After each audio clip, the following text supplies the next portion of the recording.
Namaskar, Jai Shri Krishna. Raising text 5 and text 6 of chapter 15, the Yoga of the Supreme Person of Srimad Bhagavad Gita. Text 5. Nirmana moha, jitasanga dosha, adhyatma nitya, vinivrittam kamaha, dvandvaira vimuktaha, sukha dukha samadnair, gachachantya mudhaha, padama vyayam tato. Those who are free from false prestige, illusion and false association, who understand the eternal, who are done with material lust, who are freed from the dualities of happiness and distress, and who unbewildered know how to surrender unto the Supreme Person, attain to that eternal kingdom. The surrendering process is described here very nicely. The first qualification is that one should not be deluded by pride.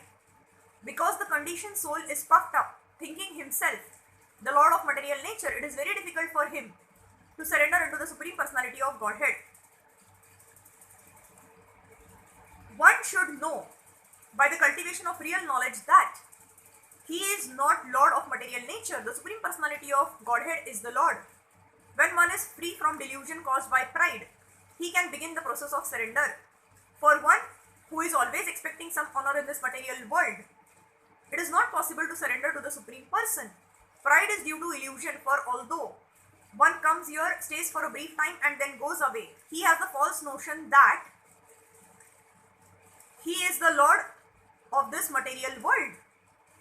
He thus makes all things complicated and he is always in trouble. The whole world moves under this impression. People are considering the land, this earth, to belong to human society, and they have divided the land under the false impression that they are the proprietors. One has to get out of this false notion that human society is the proprietor of this material world. When one is freed from such a false notion, he becomes free from all the false associations caused by familial, social and national affections. These faulty associations bind one to this material world. After this stage, one has to develop spiritual knowledge.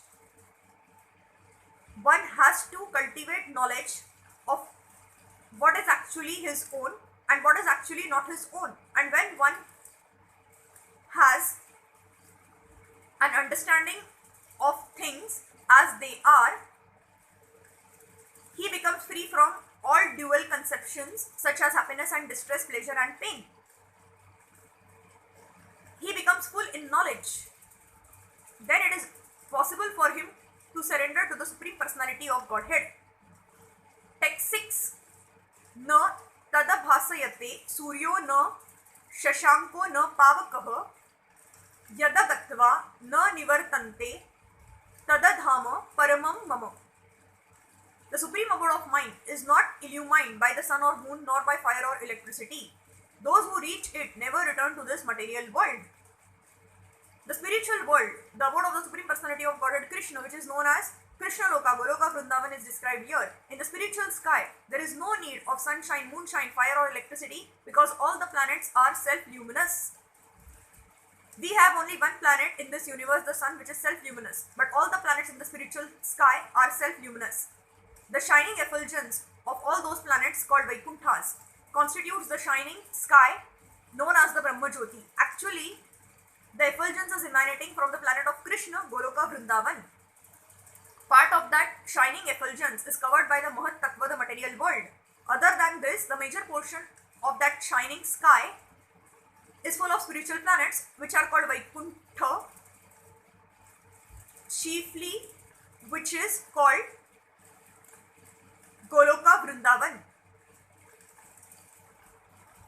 As long as a living entity is in this dark material world, he is in conditional life. But as soon as he reaches the spiritual sky, by cutting through the false perverted tree of this material world, he becomes liberated.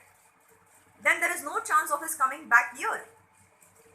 In his conditional life, the living entity thinks himself to be the Lord of this material world. But in his liberated state, he enters into the spiritual kingdom and becomes an associate of the Supreme Lord. There he enjoys eternal bliss, eternal life and full knowledge. One should be captivated by this information. He should desire to transfer himself to that eternal world and extricate himself from this false reflection of reality. For one who is too much attached to this material world, it is very difficult to cut that attachment. But if he takes to Krishna's consciousness, there is a chance of gradually becoming detached. One has to associate himself with devotees, those who are in Krishna's consciousness. One should search out a society dedicated to Krishna's consciousness and learn how to discharge devotional service. In this way, he can cut off his attachment to the material world. He cannot become detached from the attraction of the material world simply by dressing himself in saffron cloth. He must become attached to the devotional service of the Lord. Therefore, one should take it very seriously that devotional service, as described in the 12th chapter, is the only way to get out of this false representation of the real tree. In chapter 14, the contamination of all kinds of processes by material nature is described. Only devotional service is described as purely transcendental. The words Paramam Mama are very important here. Actually, every nook and corner is the property of the Supreme Lord. But the spiritual world is Paramam, full of 6 opulences. The Katha Upanishad 2.2.15 also confirms that in the spiritual world there is no need of sunshine, moonshine or stars. Na tatra suryo bhati na chandra tarakam. For the whole spiritual sky is illuminated by the internal potency of the Supreme Lord. The Supreme Abode can be achieved only by surrender and by no other means. Thank you.